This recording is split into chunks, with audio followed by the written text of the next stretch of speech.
Hello everyone, in today's video we're going to be getting started on a three-part series dedicated to flying the Boeing 777-300ER from our good friends over at PMDG. This is an excellent aircraft. They've really done some really nice work with it, and it's pretty cool. This is definitely a systems-based airplane. It is basically set it up and forget it, but I'll kind of go to it one step at a time. So let's get started, shall we? So the first thing you want to do is you want to settle yourself into the seat, stretch your legs out, and relax. Now, but one cool thing that you can do is you can go ahead and actually fly anywhere inside of this cabin. One of the things I like to do is to basically move my head all the way back here and press Control-Alt-9 to essentially lock this in my position 9, so I can then press Alt-9 if I want to get back and forth there. Now, one of the cool things is if you actually close the door here, and that sucker's all nice and secure, if I were to go back to that saved camera view, you can see I'm basically hanging out in the same seat. So I don't know, it's just one of those dumb things I like to do. Another thing we're going to do, of course, today is just kind of walk you through sort of a different sort of way, kind of getting it started. We're going to be using this lovely checklist here, borrowing this one. They do a pretty good job over at Fly UK Aero. It's not bad. It does the trick. There's other checklists that you can use. And there's even an in-game kind of built-in checklist that works really well, too. And we'll be taking a look at that as we work through getting this airplane started. First video, of course, is going to be dedicated to getting it started, programming the FMS, getting the air. Second video, of course, is going to be dedicated to kind of cruise and descent. And third video is getting it back on the ground. Let's get started. First things first, electrical power. So what I'm going to do is I'm going to begin by setting my parking brake. So to set the parking brake, you want to squeeze your regular brakes, engage the parking brake, and then release your regular brakes. And that will actually hold the brakes down there on the floor, and you can see the parking brake is engaged. Next, what we're going to do is we're going to float above our heads, and there's this lovely switch. This is the word battery. So I'm going to go ahead and click that button there. That's going to go ahead and get us some electrical power. Depending on what setting you have, your displays will either come up instantly, or they're going to take 15 minutes to boot up again. Like I said, depending sort of how you've programmed your airplane. So mine's going to take a few minutes. I'm not going to stress about it too much. We got other stuff to do while it's going anyway. So next what we're going to do is we're going to make sure our primary computers are ready to go. Again, we can pop that open. We can see that says so also. We're going to make sure our thrust asymmetric compensation is turned on, which it is. It is on auto. We're going to make sure our APU generator switch is in the on position. We just click it to the middle like that. We're going to turn in the in-flight entertainment passenger seats, cabin and utility switches. We're going to hit those two real quickly there. We're going to double check to make sure our bus tie switches are on auto, which they are, looking pretty good to me. Left and right generator control switches are both in the on position, so we're looking pretty good as far as that goes. Backup generator switches are in the on, which we're good to go. We're going to go to the APU selector. We're going to click it to the start position, and we're going to release. It's going to snap back to the middle in a moment, and it's basically going to get that process going. Our APU takes a little while to get kind of booted up, so we're going to kind of let it do its thing along with all the digital displays, which, like I said, it's going to take some time for that to come up.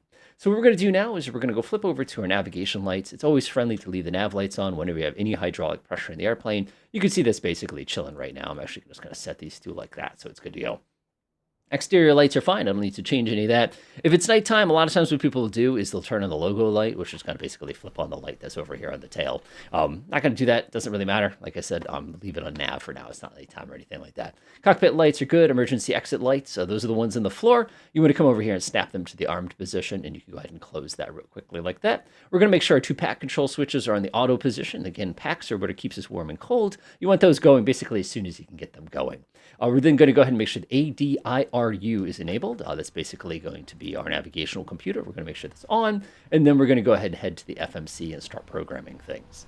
Now, there's a lot of things we need to do in the FMC, and it's, like I said, a lot of people get kind of scared of it. They're like, they don't want to waste the time. They'd rather just load a level. And one thing I provided in another video is how you can load basically a sim brief mission, but we're not going to do that because that would be too smart.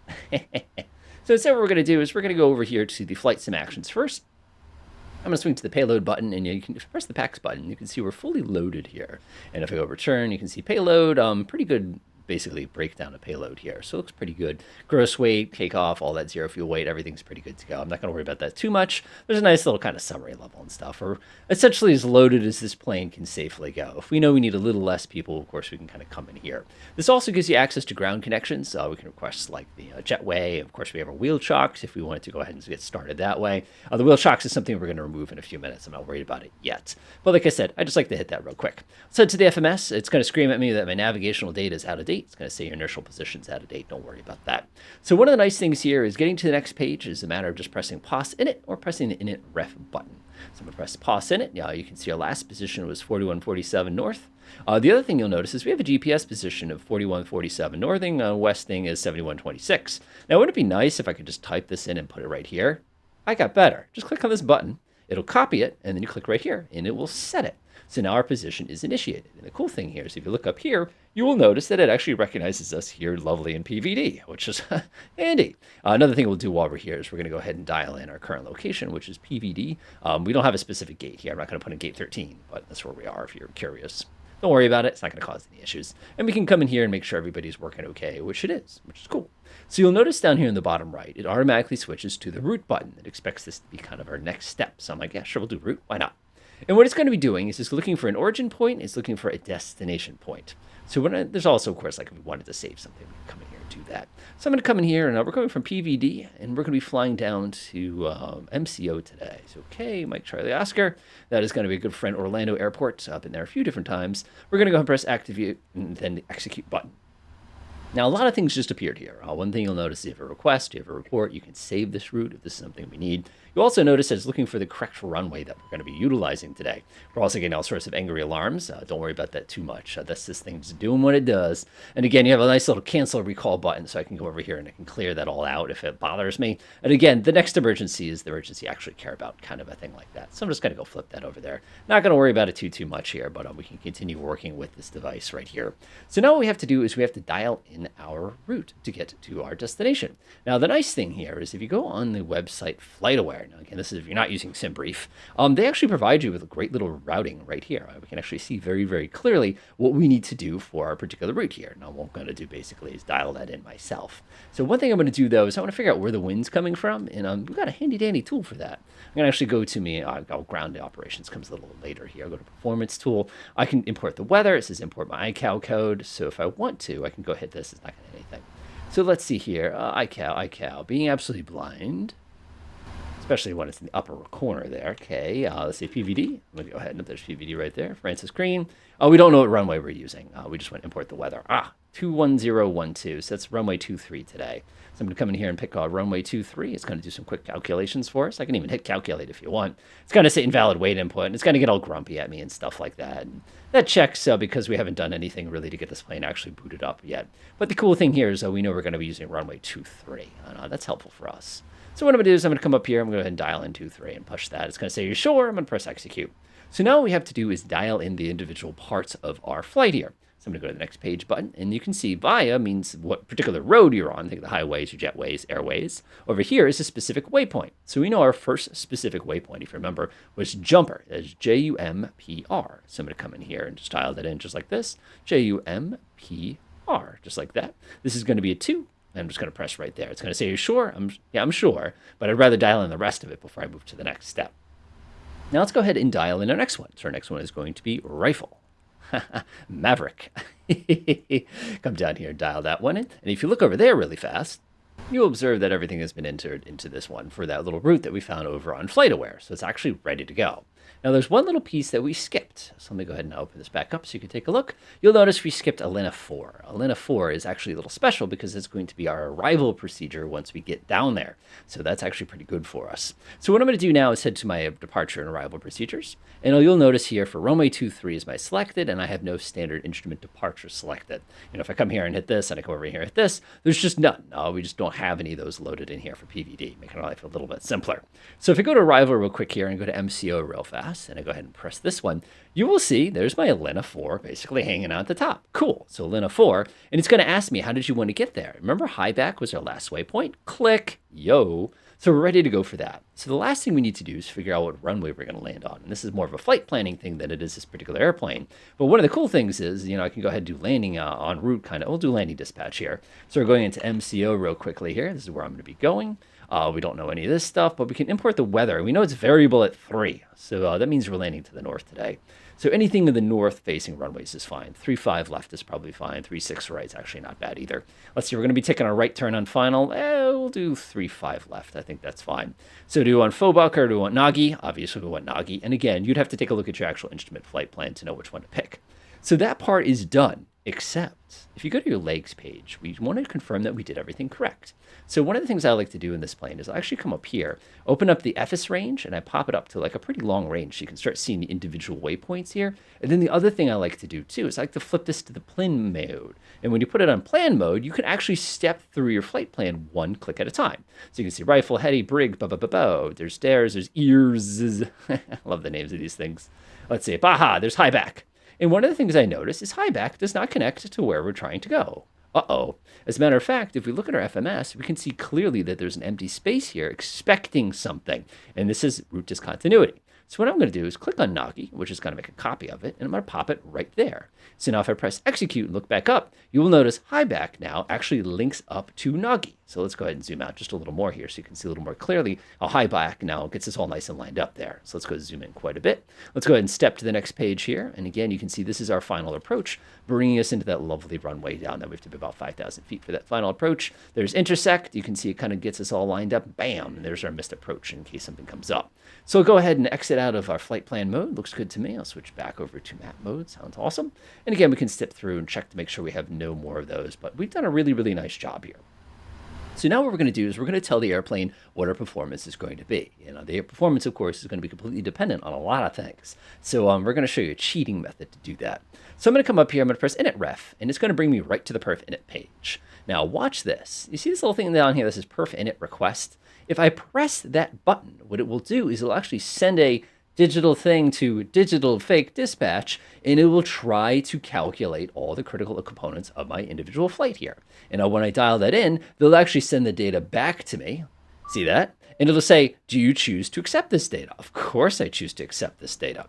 Now, by accepting it, it did some really good stuff for me. It calculated my cruise altitude, my cost index got pumped in there. You can see here that a lot of my calculations are ready to go, including my estimated fuel. So if I press zero fuel weight, boop, we can now calculate my gross weight is 544, my zero fuel weight, my, of course, my 22.7 is my reserves.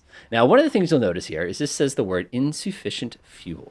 The reason it says insufficient fuel is if you do the math. We need 22.7 for our total reserves, and we need 20.1 pounds. That's not 20.1s. If you come down here, you'll see we're carrying 20.1 pounds, but our reserves alone are 22.7. Start to see where this gets a little tricky. Luckily for us, we have this great website, fuelplanner.com, no joke. And what it will do is it'll actually calculate that out for us. So this is our fuel usage at about 46,593. Reserve fuel is about 21,895. We're looking at 684,488 fuel today. Actually, I'm going to go ahead and open that up so you can see what I'm talking about. See, now you can actually see what I'm talking about.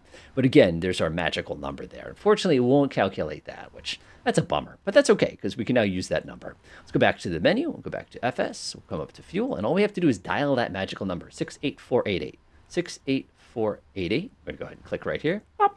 We're carrying about a quarter of our fuel tanks here. Now, if I go back up to the init ref page, actually I go to index, I'll go down to perf. If I come down here, you'll notice it's a little less grumpy at me. And you can see our gross rate today is 592.5. We're pretty heavy, but we are carrying the required fuel, and our reserves is actually a little high. It should be 21,895. So if we wanted to be really, really technical, we could come in here like this and do one of those. I'm not going to stress it. This plane uses a little bit more fuel than what most people calculate, so it's okay to have a little bit of extra. Cool, fantastic. So what I'm going to do now is come to my thrust lim page, and this is where we're going to be dialing how much thrust we want to use for takeoff. This is a good time to head back over to our handy dandy E6B here and get this all squared away. So I'm going to go back to takeoff. We've got all these details, elevation 226, runway length. I'm going to go ahead and import from aircraft. You can see it's grabbed our weight there, it's grabbed our center of gravity, it's grabbed our configuration, APU. Yeah, we're fine, that's all set. You can see our weather here has all been pre-calculated. I press calculate, and you can see here that it has calculated all the details we need for this particular launch here. We have a V1 of 151, rotate 162, V2 173. Approach speed would be 155. We could be able to do it, but it also says this really critical number here, which is flaps 5, and it says select temperature 37. Nice. So what we're going to do is float back over here and see where it says sell APU. I'm going to come over here and dial in 37. We're basically going to trick the engines to run slower because we have excess runway available. So you can see that's ready to go for us. That looks good to me. That looks good to me. I'm going to go to the takeoff page. Remember, we selected 5 notches or 5 degrees of flaps here. Center of gravity, if I click here once and click here twice, you can see it'll automatically lock that on for us.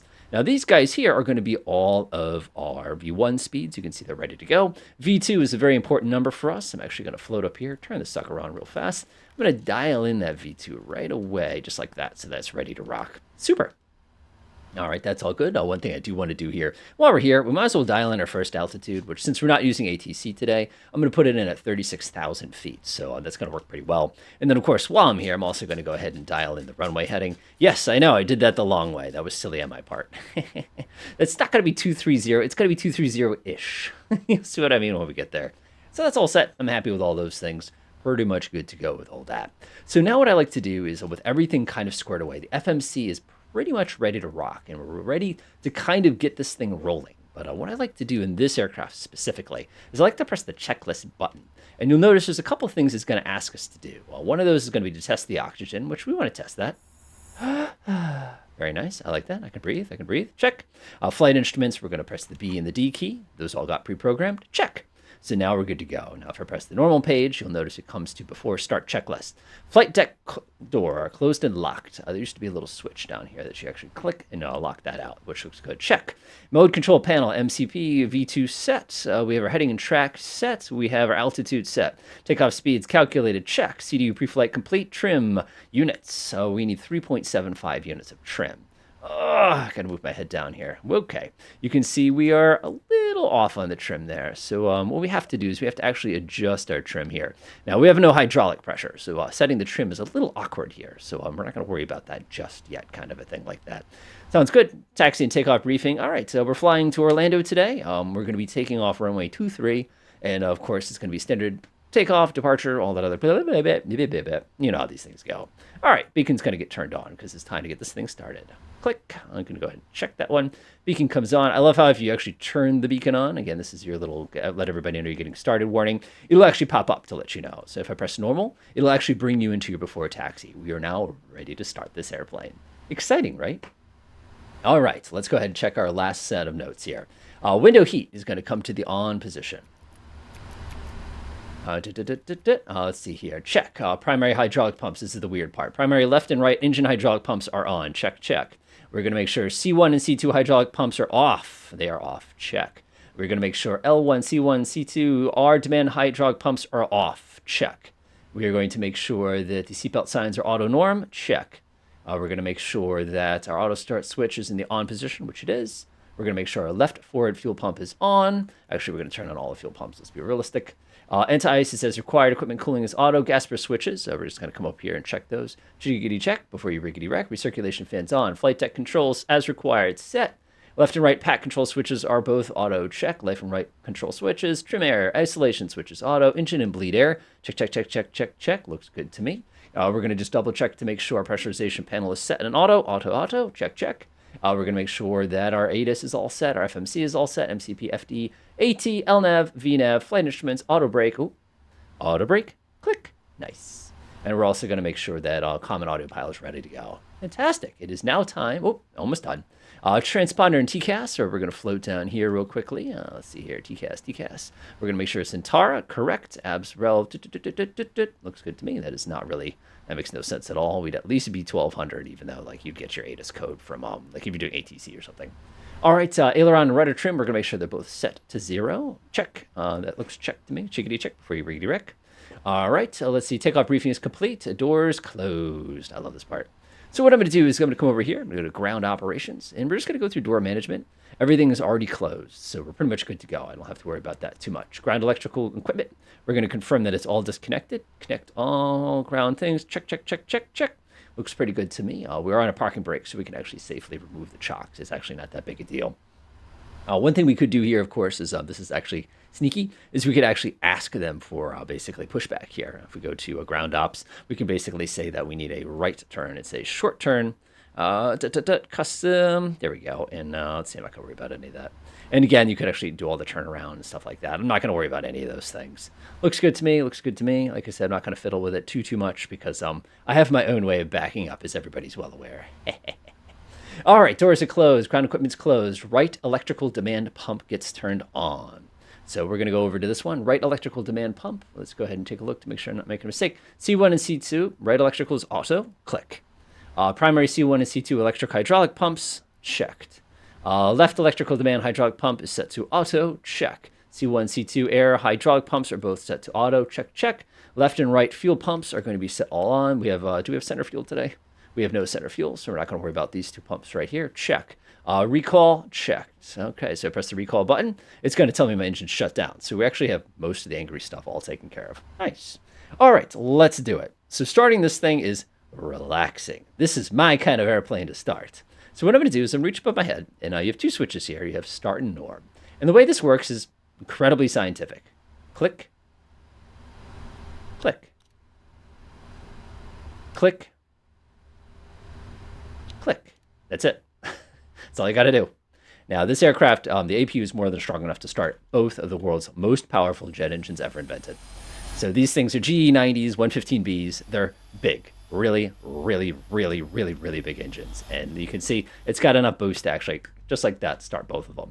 So what we're going to do is we're going to let that sucker kind of boot up a little bit here. Takes just a few moments. Like I said, nothing too scary. Like I said, you can do all this from the FMC too, which is one of the things I really respect about it. Let's see here, FS actions, let's see, service vehicles. I just like how everything's all set here. You can have a lavatory, and come do like the stairs and everything like that, ground connections, ground power. I don't know, I find it so fascinating. We're going to let that thing catch up, and like you can see from this side right here, one of the things a lot of people will do is open up the engine page on the bottom, and you can see both engines lit up, no problem. Like I said, very, very, very, very, very, very simple airplane to get started. And I absolutely massively respect that. I think that's just so cool how simple that is. I like stuff like that, you know what I mean? All right, we are all set. Both engines are running. You're going to get a bunch of angry warnings and stuff. Otherwise, it looks good to me. Park and brake, auto brake, RTO, looks good. So with that going now, you can see these switches automatically disengage themselves. All right, after start. So let's go grab our checklist real quickly here. This is actually our before taxi, anti-ice, recall checked. Check the recall. Recall checked. Flight controls checked. All right, the way we do a flight control check on this aircraft, real simple. What we're going to do is we're going to go to our controls page here. You come down here, and you can actually give everything a real good wiggle in it. And you get all sorts of angry alarms if you did anything wrong. Nice. Go ahead and cancel that one. Isn't that cool? Because of our flaps and our parking brake, it actually yelled at me when I was fiddling with my throttle. Isn't that awesome how that works? That's so cool. But you can see that all of our controls are indeed moving. One of the things we can do is we can actually go outside and look at them. Or, if you remember from the beginning, we can actually come on here and you can go check them that way. I like that. That's pretty cool. All right, let's see here. Recall set, lower display unit off, anti-ice as required, taxi lights on, runway turn off as required. All right, taxi lights are coming on. I'll go ahead and hit that button real quick. All right, looks pretty good to me. Of course, now we have the interesting puzzle of how do we get this thing backed up? And a couple different ways to do that. One thing we want to do is we want to release the chocks. If we don't do that, we're not going anywhere. And one of the things we could do, of course, is we could naturally, under ground services, is we could request them to come get us with our little pushback cart, stuff like that. Now, sometimes you have some issues with that. It's kind of like a thing that you'll run into from time to time. So I'm going to back us up the wrong way to back us up because I have my reasons.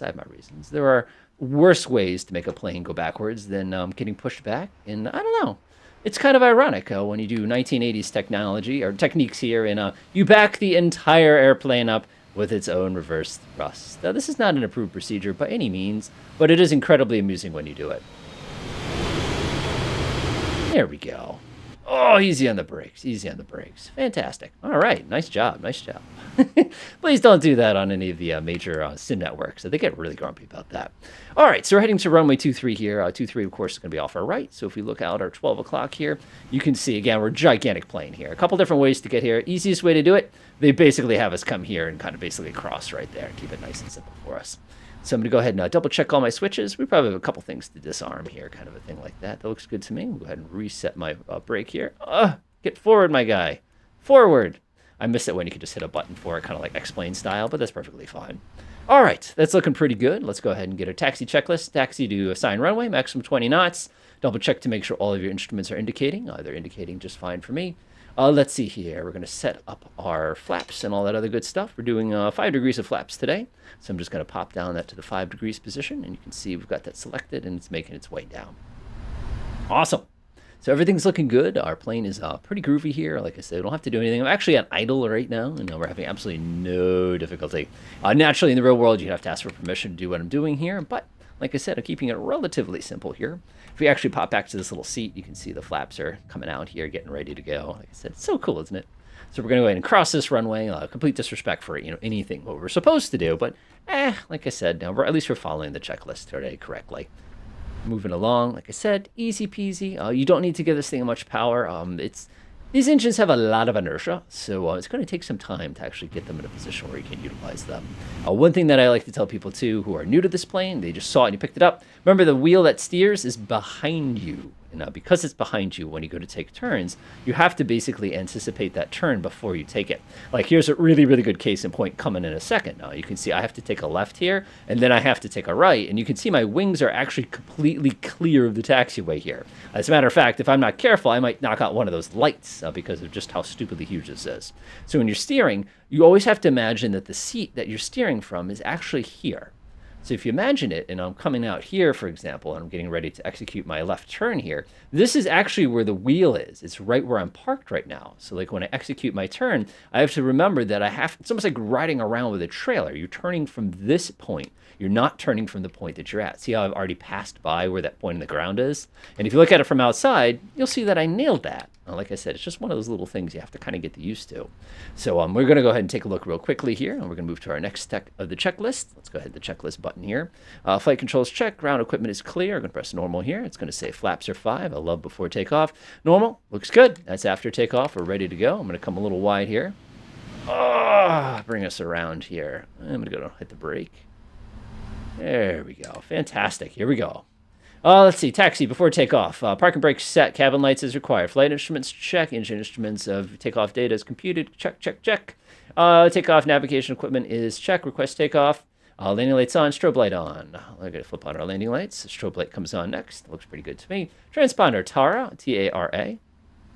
Come down here. It's on transmit. Yep. Traffic alerts and radar advisories. Let's see here, transponder's on. TFC, we're going to push that on. There's a little button here that says TFC. You push it, and it's going to turn this on to let us know there's traffic. And lastly, there's a clock button. There's a little switch for it. This is the word start. Actually, you won't see it here. That's one of those kind of little fun things, but they do have this little switch here that you click it to the run position. So they kind of left that one out, but that's okay. All right, let's do it. Whoa, I've got myself at a very precarious angle here. I'm kind of wide, okay? Okay. I just got back from France. I had a lot of croissants because they literally are like, go to France, eat their croissants. They're fantastic. Oh, remember, you're steering from behind you. Of how I'm just at idle here. Not an A+, but I'll give you a B- for that one. All right, fantastic. Give everybody the wiggle waggle. Make sure it works okay. Looks pretty good to me.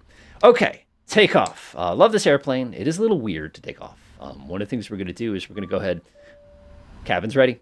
LNAV, VNAV is going to be arms. We're going to be doing our lovely toga takeoff here. A couple ways to do toga. We can come down here and click it. Or if you're like me, you just have a button, and you just push the button on when you're ready. I'm going to come over here to my progress page, give everything a quickly thing. I noticed that my takeoff speeds were deleted. Let's go double check why that was. So we'll go ahead and reset all these real fast. A 174 is our new takeoff speed there. Correct it. Let's just double check to make sure that's good. Like I said, always good to look. Always good to look. 153, 161, 174, we are all set. All right, so to do a toga, what I'm going to do is I'm going to push my throttle halfway up. The engines are going to spool up. So very big engines. All right, I'm going to go ahead and press the toga button. I'm going to release my throttle. And what I like to do is relax. That's all you really needed to do there. I'm going to give this thing a few moments to kind of pick up some speed here. It does not take much. You can see I'm doing 85 already. Got my hand on the yoke. Ready to go. My V1 speed. We got a really bad winds today. Always is. Whoa. And I can see my toe.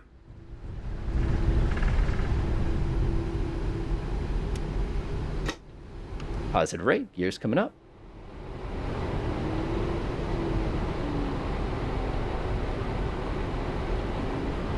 And we're on our way up. Just like that.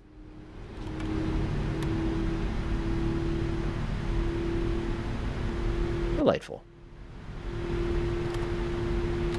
Slowly start bringing those flaps up. Looks good right there. LNAV, VNAV kicking in just like they should. Going to be hitting our transition altitude in a moment. Flaps are going to come up the rest of the way.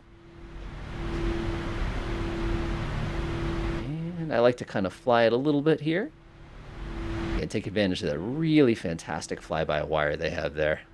By the way, if you're wondering why my engines were getting all goofy like that, I have a bit of a noisy joystick. So sometimes what it will do is it'll actually override the internal setting, and that'll cause all sorts of fun issues. So if you're wondering why it's got the nice little red box around it right now, that was me. That was me. Good time, of course, to actually disengage the APU. Missed that step on the checklist, but that's okay.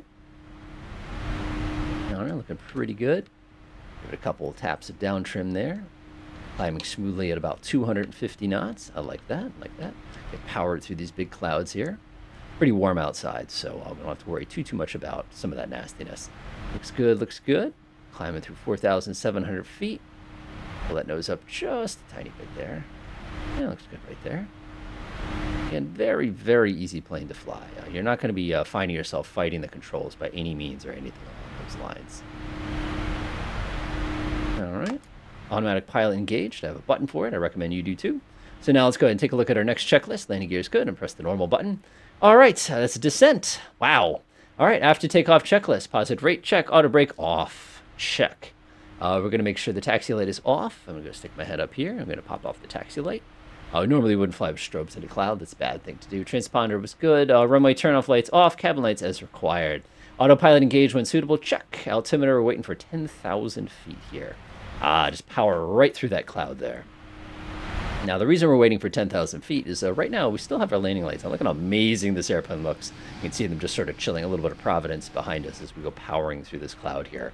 And what we're going to do, of course, is we're just going to hit that as soon as we cross 10,000 feet. And that's also going to be our altitude to kind of get ready for our next phase, which is going to be kind of getting ready for sort of the climb and cruise and all that stuff. And we'll go over some of the details once we get up there. Unfortunately, I have my noisy joystick to blame for this big angry red box around here. So the maintenance people are going to be pretty grumpy with me when I get back. Sorry. Yeah, so the trick here is if you do have a joystick and you're doing your auto throttle here, if you pull your joystick to 0 when you engage the auto throttle, you're less likely to get that as you saw on mine. All right, 10,000 feet. We're going to reach above our heads, snap off our landing lights, and I will see you in the next video. Enjoy.